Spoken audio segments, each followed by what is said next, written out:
नमस्कार विद्यार्थी मित्रांनो, अभ्यास मित्र परिवारामध्ये तुम्हा सर्वांचं खूप खूप स्वागत आहे. तर आज आपण 27 ऑगस्टचं करंट अफेअर्स या ठिकाणी बघणार आहोत. तर मित्रांनो, या सेशनला शेवटपर्यंत करायचे आणि या आधीचे लेक्चर सुद्धा पाहून घ्यायचे आहेत.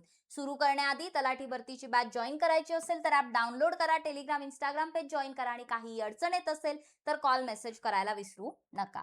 पहिला प्रश्न आजचा, ड्युरंड कपच्या 135व्या आवृत्तीत विक्रमी 17व्यांदा विजेतेपद पटकावणारा संघ कोणता होता? तर याचं करेक्ट आन्सर आहे तर मोहन बागान जायंट्स नाही, मोहन बागान जायंट्सला हरवलंय आणि ईस्ट बेंगॉल FC या फुटबॉल क्लबने काय केलेला आहे तर 17व्या वेळा ड्युरंड कप जो आहे तो जिंकलेला आहे. सो 17व्या विजेता किंवा 17 विजेतेपदांची विक्रमाची बराबरी जी आहे ती मोहन बागान सोबत केलेली आता कोणी ईस्ट बेंगॉल FC ने. आणि मोहन बागान ईस्ट बेंगॉल FC ने काय केलं, मोहन बागानलाच हरवलं. सुपर जायंट्स मोहन बागान सुपर जायंट्स टीमला हरवलं. 4-1 ने त्यांचा पराभव केलेला आहे. सो ऑगस्ट 2026 मध्ये ही विजेतापद त्यांनी पटकावलं.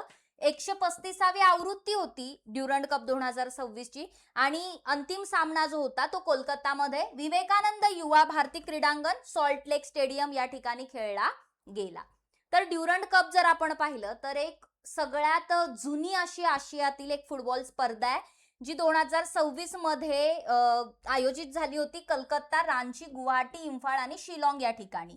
पहिली आवृत्ती 1888 मध्ये खेळली गेली होती. 134वी 2025 मध्ये झाली होती, जिचं नॉर्थ ईस्ट युनायटेड जे आहे ते जिंकले होते आणि दुसरं विजेतेपद होतं त्यांचं ते. पुढे जाऊया, कोणत्या राज्याने महिलांना दरवर्षी 3 मोफत LPG सिलेंडर देण्यासाठी अन्नपूर्णी सुपर 6 योजना सुरू केली आहे? तर तमिळनाडू. ऑप्शन नंबर 1 हे करेक्ट उत्तर आहे. अन्नपूर्णी सुपर 6 योजना जी आहे ती दरवर्षी महिलांना 3 मोफत LPG सिलेंडर जे आहेत ते दिले जातील तमिळनाडू राज्यातर्फे. सो मुख्यमंत्री श्री जोसेफ विजय थालापती विजय यांनी विधानसभेमध्ये ही योजना जी आहे त्याचं डिक्लेरेशन केलं.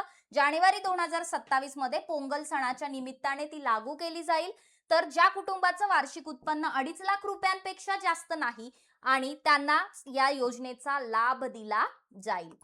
बघा, राज्य सरकारच्या इतर जर योजना आपण पाहिल्या वेगवेगळ्या राज्यांच्या तर विद्यार्थी 6 वाजता योजना जी आहे ती कर्नाटक सरकारची आहे. मुख्यमंत्री निजुत मोइना असोनी 2.0 आसामची आहे निजुत बाबू असोनी योजना. वेट्री वानमगल योजना Tamil Nadu.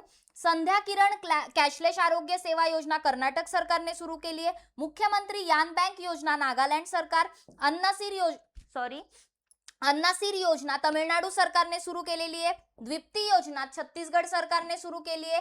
Home stay paying guest house योजना 2026 ची राजस्थान सरकारने. तर पुण्यश्लोक अहिल्यादेवी होळकर शेतकरी कर्जमाफी योजना महाराष्ट्र सरकार, इम्पॉर्टंट आहे आपल्यासाठी. प्रियदर्शिनी मोफत बस प्रवास योजना केरळम.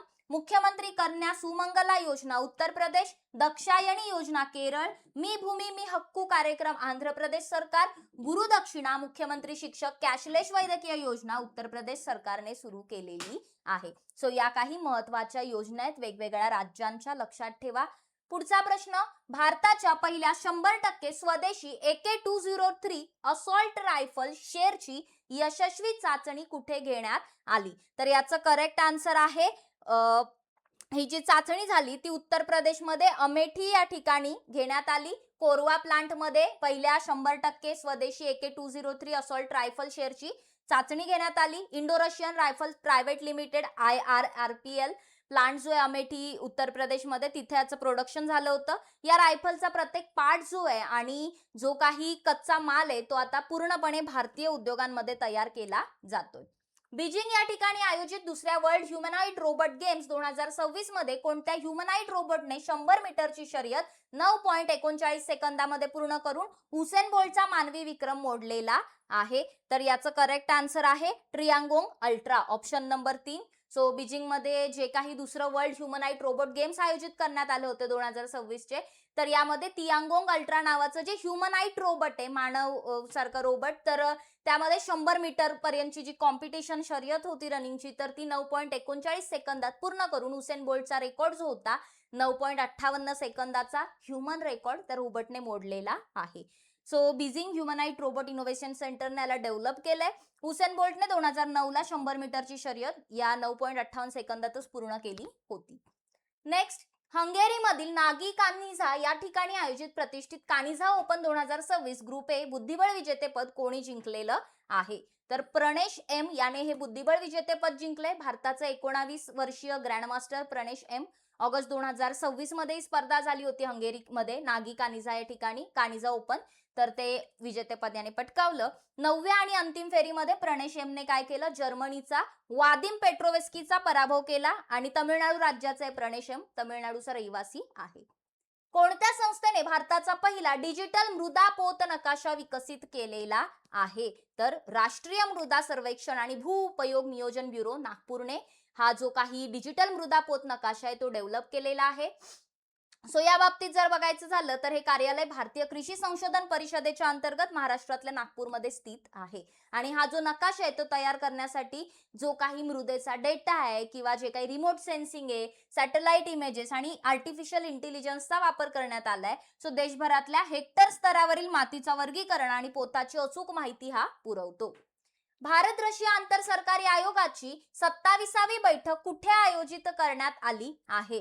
तर रशियामध्ये मॉस्को या ठिकाणी ही जी बैठक आहे ती आयोजित करण्यात आलेली आहे. भारताचे परराष्ट्र मंत्री डॉक्टर एस जयशंकर आणि रशियाचे प्रथम उपपंतप्रधान डेनिस मुंट्रो यांनी ही बायलॅटरल बैठक जी आहे त्याचं सहअध्यक्षपद भूषवलं.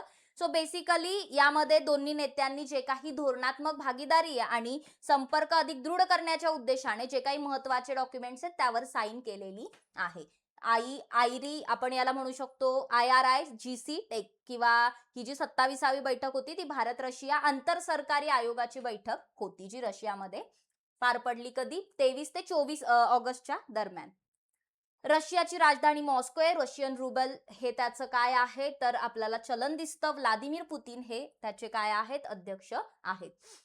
Next question. उपराष्ट्रपती CP राधाकृष्णन यांनी भारताचे पहिले नॉन GMO जास्त उत्पादन देणारे संकरित पॉपकॉर्न बियाणे कुठे लॉन्च केलेले आहे? तर करेक्ट आन्सर आहे आंध्र प्रदेशमध्ये येल्लूर जिल्ह्यात मुसनुरू या ठिकाणी त्यांनी हे जे काही संकरित पॉपकॉर्न बियाणं आहे ते लॉन्च केलंय. सो भारतातलं पहिलं नॉन GMO जास्त उत्पादन देणारं हे संकरित बियाणं आहे. सो पहिलं संकरित बियाणे जनुकीय बदलाशिवाय आपण म्हणू शकतो तयार करण्यात आलंय आणि सामान्य मक्याच्या तुलनेत हिट दिल्यानंतर खूप जास्त फुक्त प्रसरण पावतं. सो देशामध्ये पॉपकॉर्नच्या लागवडीला प्रोत्साहन देणं, कृषी प्रक्रिया मजबूत करणं आणि मूल्यवर्धनाद्वारे शेतकऱ्यांचं उत्पन्न वाढवणं हे याचं मुख्य उद्दिष्ट आहे. पुढे जाऊया. कोणत्या राज्य सरकारने महिला शासकीय कर्मचाऱ्यांना संपूर्ण सेवा काळात दोनदा 180 दिवसांची 6 महिन्यांची पगारी प्रसूती रजा देण्याच्या प्रस्तावाला मंजुरी दिलेली आहे? तर याचं करेक्ट आन्सर आहे उत्तर प्रदेश. सो बघा उत्तर प्रदेश सरकारने काय केलं तर 180 दिवसांची म्हणजे 6 महिन्यांची पगारी प्रसूती रजा महिलांना दिली जाईल. तर हा निर्णय जो आहे यामध्ये 2 प्रसूती रजांमध्ये अनिवार्य 2 वर्षाचं अंतर ठेवण्याचा नियम जो होता तो पण आता रद्द करण्यात आला की बेसिकली 2 डिलेव्हरीच्या मधला जो पिरियड आहे तो 2 वर्षाचा असला पाहिजे तर ती रजा मिळेल अशी अट होती, पण ती पण आता काढली आहे. सो असं काही अट नाहीये. जैविक मातांसोबतच दत्तक मातांना सुद्धा 180 दिवसाच्या पगारी रजेचा समान लाभ मिळेल, सरोगेट मदरला सुद्धा.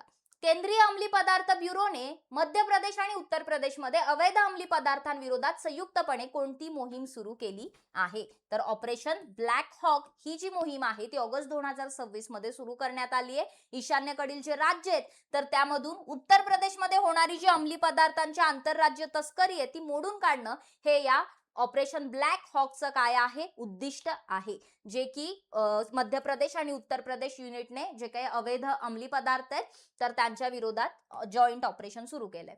सो केंद्रीय अंमली पदार्थ ब्युरो जे आहे CBN त्याविषयी जर बघायचं झालं तर नोव्हेंबर 1950 मध्ये अफू विभाग म्हणून त्याची स्थापना झाली होती. मध्य प्रदेशमध्ये ग्वाल्हेर या ठिकाणी मुख्यालय आहे. तर अर्थ मंत्रालय जे महसूल विभाग ते त्याची नोडल मिनिस्ट्री असून दिनेश बी सेन भारताचे अंमली पदार्थ आयुक्त आहेत. भारतीय लष्कराच्या कोणत्या शाखेने सायबर पीसच्या सहकार्याने टेरियर सायबर क्वेस्ट 2026 TCQ 3.0 हा राष्ट्रीय स्तरावरील हॅकेथॉन सुरू केलेला आहे? तर प्रादेशिक सैन्य ऑप्शन नंबर 4 ऑगस्ट 2026 मध्ये भारतीय लष्कराच्या टेरिटोरियल आर्मी शाखेने म्हणजेच प्रादेशिक सैन्याने काय केलं? सायबर पीसच्या सहकार्याने टेरियर सायबर क्वेस्ट 2026 TCQ 3.0 हा राष्ट्रीय स्तरावरचा हॅकेथॉन सुरू केला. सो बेसिकली याचं उद्दिष्ट काय होतं तर समकालीन संरक्षण, सायबर सुरक्षा आणि माहिती क्षेत्रातील उदयोन्मुख आव्हानांवरती स्वदेशी आणि नाविन्यपूर्ण तांत्रिक उपाय डेव्हलप करणं. मग या हॅकेथॉनचा महाअंतिम सोहळा 6 ते 8 ऑक्टोबर 2026 दरम्यान नवी दिल्लीमध्ये आयोजित केला जाईल. भारताच्या ब्रिक्स अध्यक्षतेखाली आयोजित 18व्या ब्रिक्स शैक्षणिक मंच कुठे आहे? तर ऑप्शन नंबर 1 लखनौ मध्ये आपल्याला काय दिसतं तर उत्तर प्रदेशमध्ये भारताच्या ब्रिक्स अध्यक्षतेखाली ऑगस्ट 2026 मध्ये लखनौ या ठिकाणी 18वा ब्रिक्स शैक्षणिक मंच आयोजित केला जातोय. तर याचं आयोजन observer research foundation, research and information system for developing countries आणि लखनौ विद्यापीठाच्या सहकार्याने केलं आहे. तर building for resilience, innovation, cooperation and sustainability ही याची थीम आहे या वर्षीची ब्रिक्सची मीटिंग. आणि जागतिक विकासासाठी आव्हानांवर चर्चा करणं, धोरणांशी संबंधित सूचना तयार करण्यासाठी जे ब्रिक्स नेशन्स आहेत तर त्यामध्ये शिक्षण तज्ञ, संशोधक आणि धोरणकर्त्यांना एकत्र आणणं हे या मंचाचं मुख्य उद्दिष्ट आहे.